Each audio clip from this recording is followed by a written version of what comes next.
Коопсуздугуна жардам берүү деген пункт бар. Ошол боюнча бизде тынччылык болсо, ОБСЕде дагы тынччылык болот. Бул себебегинде Европалык Союз биздин чек арабызга келип калды. Мурда алысыраак болчу. Азыр бизде койгалаң болуп кетсе, алар уже сезип атат. Ошон үчүн аларды муну түшүнүү менен караш керек дагы. Бул жерде мындай ал эксперттерге түшүндүрүп айтыш керек ситуацияны.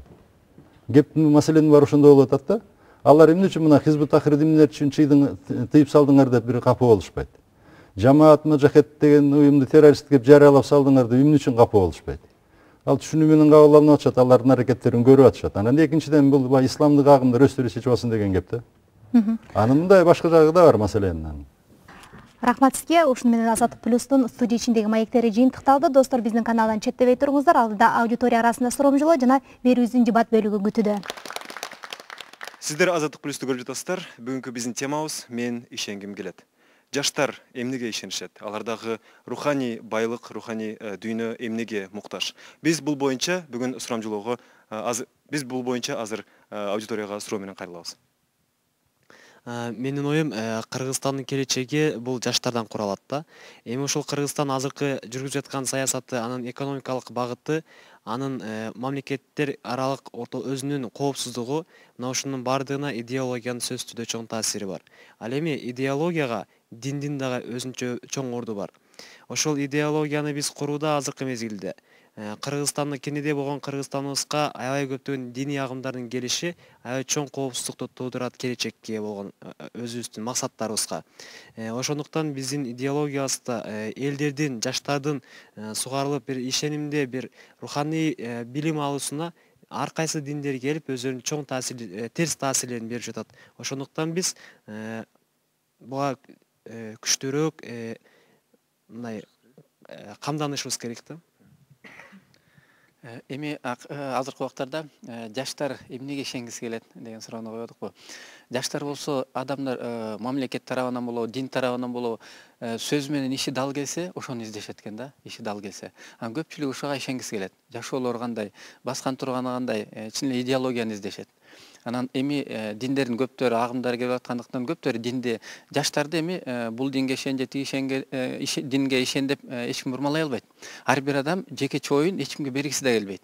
Анан ошон үчүн жаштар өзү туура деген жолго ишене башташат. Анан жана Орузбек мырза жакшы айтылып кетти. Мындай эч ким токтото албайт бул нерсени. Бул чоң мамлекеттер токтото албагандыктан эч ким токтото албайт. Ошон үчүн дин эркиндиги ал кала берет. Кандай дин келбесин, эмне дин келбесин, бирок ошол мамлекет ушул адилеттүүлүк менен караса деген суроо да. Туура багыт конфликттерди чечип берген. Анткени бийлик башчылары бул мамлекеттин ата-энеси. Ар бир өзүнүн ата уулуна гражданине же болбосо ата-энедей мамиле кылса деген. Мен оюмча ар бир мамлекет өзүнө эсептеген өздөрүнүн келечектеги болгон муунуна туура багыт бериш керек. Себеби дегенде мисалы ар бир кайсыл сырттан келген мамлекеттин өзүнүн башка бир диний секталар келсе, биздин мамлекетибиз ар кандай муундарды тарбиялап жана келечегинде ар бир муундун ойлор башка болуп, биздин мамлекетибиздин бирдигин түзө албай калат. Бул биздин бүгүн аудиторияга келген жаштардын пикири мына ушундай. Ал эми Бишкек көчөлөрүндөгү жаштар кандай пикирде? Сурамжылоого көңүл бурабыз. Жашоодо ишеничим албетте Аллах Таала бардык аламдарды жараткан, бардык макулуктарды жараткан, ушу жашоого бизди алып келгени үчүн Аллах Таалага ишенем. Азыр бул заманда өзүңөргө гана ишенбесеңер, бийликке ишенич вообще калбай калды. Аллахтын көрсөткөн фарздарын, көрсөткөн Куранына ишенип жашайбыз. Биз эгерде Куранга ишенип жашасак, түз жолдо жүрөбүз да. Мен биринчи очередь ата-энеме ишенем. Ата-энем болгон үчүн мен да ушундай дүйнөгө келгем. Биринчиден болсо ата-энеме рахмат. Өзүбүзгө өзүбүз ишенип жүрсөк, өлкөбүз да ошондой болот деп ойлойм. Эми катуу ишенгениң эми мындай айтканда акча да болуп калат да. Акча сени илөө жерден алып кетет. Ошон үчүн акча таап, акча аракет кылып, акча тапкандан кийин акча сени ошол кыйынчылыктардан алып чыгышы мүмкүн да. Ошон үчүн акчага ишенсе болот. Мен өзүм ишенем.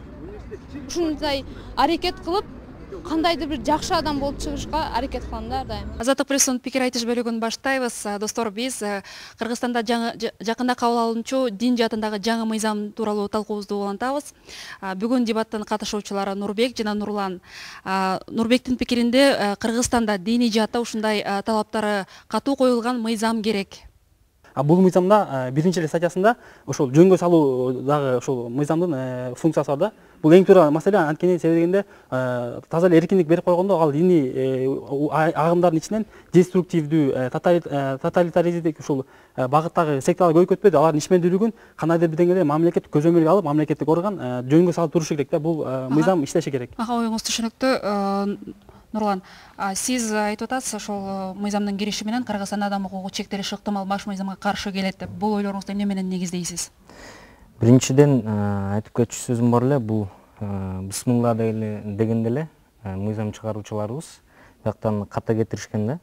Бул мисалы үчүн орусча айтканда регулирует деп жазылып турат да. Мурунку мыйзамда болсо мына жөнгө салат деп жазылып турат да. Мурунку мыйзамда болсо кепилдик жарандарга берилет деп жазылган да. Дин тутуу эркиндигине кепилдик берилет. Дин тутуу эркиндиги берилет деп. Бул болсо биздин баш мыйзамыбыз болуп эсептелген Конституцияда жазылган. Кепилдик берилет деп. Эмнеге анда мыйзамда туруп биякта жөнгө салат деп жазылып калган да? Бул эми биздин Конституцияга карама-каршы болуп калат ба? Жок, биз Конституциябыздын мурунтан бери ары бияка тоголонтук, бери тоголонтуп эле жүрөбүз, эми келип туруп эми ушул мыйзам менен да тепселет турган. Ошол Конституциянын өзүндө дагы бул Конституцияны тоготпогондук болуп эсептелет. Жок, кечиресиз. Анан туруп мыйзам чыгарганды жакшы көрүшөт. Анан экинчиден дагы бир жерде мына бисмилла дегенде эле биякта эле жазылып турат мына.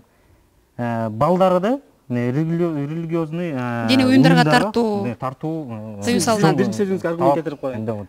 Ошол эле Конституцияда бизде ошо мамлекеттин эгемендүүлүгүнө, мамлекеттин бүтүндүгүнө коопсуздук туудурган ар кандай саясий күчтөргө дагы, саясий болобу диний күчтөргө аларга чара көрүш керек деген статья бар. Ошого негизделип бул жерде Конституциянын негизинде Конституцияга таянып туруп анан кийин жөнүгө салынат деп жазылып турат. Жакшылап окуп көңүл буруш керек да бул жерден.